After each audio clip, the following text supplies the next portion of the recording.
नमस्कार, मैं doctor Amitesh Dubey, consultant neurosurgeon. मैं आज मिर्गी के बारे में बात करूँगा क्योंकि अक्सर लोग मुझसे ये पूछते हैं कि ये मिर्गी होती क्या है? तो ये हमारे जो दिमाग होता है, ब्रेन की जो कोशिकाएँ होती हैं, जिसको हम न्यूरॉन्स कहते हैं, उसकी अनियमित फायरिंग अचानक जो चालू हो जाती है, इसी को मिर्गी के झटके आने कहते हैं क्योंकि वो पूरे शरीर को सुन्न कर देती है। उल्टे-सीधे आपके बॉडी के मूवमेंट होते हैं, आदमी बेहोश हो जाता है, आँख चढ़ा लेता है, जीभ काट लेता है और कई सिचुएशन में मल-मूत्र भी त्याग देता है। तो ये क्यों होता है? इसके बहुत सारे कारण हो सकते हैं। करीब 4 से 5% लोगों में ये जेनेटिक भी हो सकता है। उसके अलावा ज़्यादातर ये स्पोरैडिक केसेस होते हैं, यानी किसी को भी हो सकते हैं। कई बार हम कई जाँचें कराते हैं एमआरआई, उसमें भी कुछ नहीं निकलता है।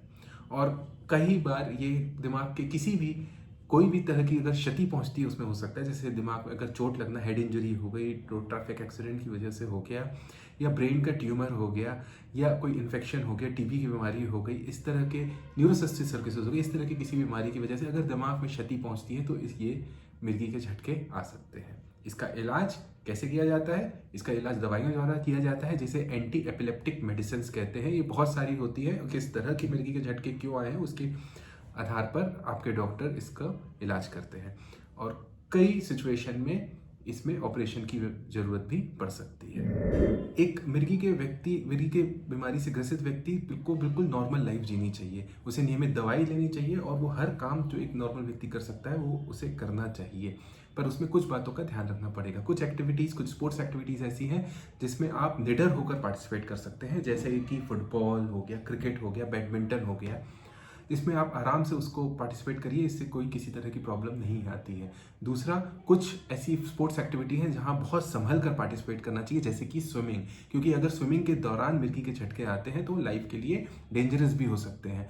या ऐसे अगर आप स्विमिंग करते हैं तो कोई ना कोई अपने ऐसे साथी को रखें जिसे पता है कि ये संभावना है और वो अगर आपको इस तरह की कोई प्रॉब्लम आती है तो आपकी जान बचा सकता है। और कुछ एक्टिविटीज़ ऐसी हैं जो हम पूरी तरह से मना करते हैं, जो नहीं करनी है, जैसे कि स्काई डाइविंग, स्कूबा डाइविंग, क्योंकि ये लाइफ के लिए एंडेंजर हो सकते हैं। ये खुद सीजर को भी ट्रिगर कर सकते हैं। बाकी इसके अलावा आप हर तरह की स्पोर्ट्स एक्टिविटी को बहुत आराम से आप पार्टिसिपेट कर सकते हैं। क्या जिस व्यक्ति को मिर्गी की बीमारी है वो एक नॉर्मल मैरिड लाइफ जी सकता है?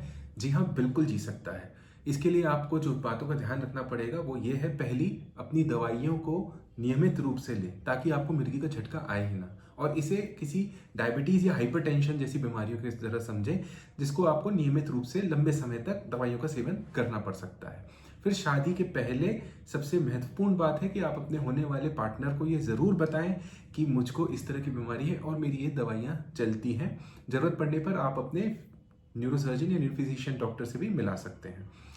अब दूसरी बात आती है शादी के समय। शादी के समय आप अपना इतने लंबे जो आपके रीति रिवाज हैं उनके साथ में चलते हुए आपको अपने टाइम टू टाइम मेडिसिन लेनी है। बहुत ज़्यादा चकाचौंध से और आतिशबाजी से बचना है।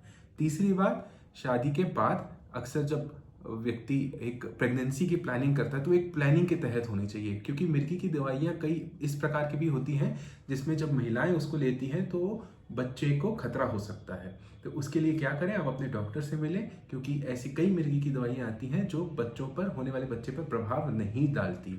ऐसी दवाइयों का सेवन करके आप अपने प्रेगनेंसी के दौरान भी मिर्गी के झटकों को कंट्रोल रख सकते हैं और एक अच्छे स्वस्थ बच्चे को जन्म भी दे सकते हैं और इस तरह एक स्वस्थ जिंदगी भी जी सकते हैं। नमस्कार।